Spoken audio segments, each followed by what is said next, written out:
You may have heard some colloquial terms for clouds, for example, thunderheads or mare's tails. But there's a general classification system that's used to describe clouds based on their structure and altitude. Here, I'll give you a brief introduction to the schema. Cloud structures or morphologies come in the following varieties: stratus and cumulus. Stratus clouds are flat and do not have much discernible structure. Cumulus clouds are puffy. Clouds that bear rain are called nimbus. Now, let's turn to the altitudes of the clouds. These are indicated by a prefix in front of the name of the cloud structure. The highest clouds in the sky typically contain ice crystals and have the prefix cirro. So, a cirrostratus cloud would be a very high-level flat cloud containing ice crystals. These typically look like a frosted window pane. Sometimes there are wispy clouds in the sky that just go by the name cirrus. These often resemble horsetails and go by the common name of mare's tails. The tail-like shape originates because there is a change in wind speed with altitude. As ice crystals form higher up, they fall and produce a tail-like structure as the lower reaches lag behind the upper parts. Sometimes the ice crystals high in the atmosphere can create a kind of filamentary, lacy structure or mottled patchwork appearance that goes by the common name of mackerel scales. The appearance of the sky is sometimes called a mackerel sky.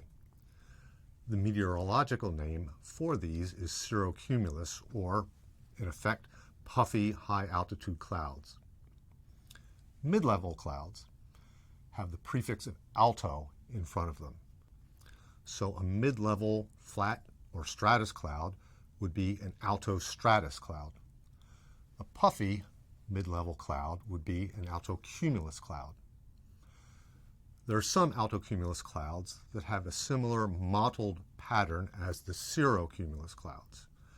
These typically are formed with tiny water droplets as opposed to ice and have a puffier appearance. I often use the fabric analogy to describe the shapes of the cirrocumulus and altocumulus clouds. While cirrocumulus clouds are like fine lace, altocumulus clouds are more like a knit wool sweater. Another variety of altocumulus clouds comes under the name of rollers. When there is a fast layer of air moving above a slower moving layer of air, horizontal vortices can form in the region between the two layers. In the low pressure inside the vortices, water condenses, producing a long stripe-like pattern of clouds in the sky.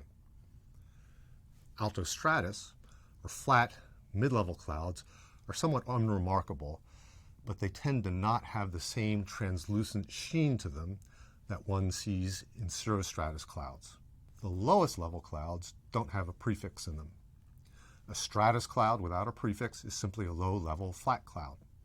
Cumulus clouds, the lowest level cumulus, can be the familiar puffball clouds that we often associate with a beautiful day, particularly if surrounded by blue skies.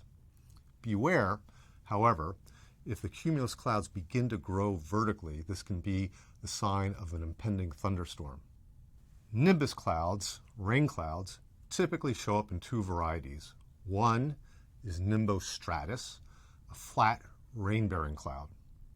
Another is a cumulonimbus cloud. These are typically associated with thunderstorms. Now, this is not an exhaustive list, as there are other kinds of cloud types that don't adhere to this naming convention. One example are lenticular clouds that form near mountains. These can look like flying saucers.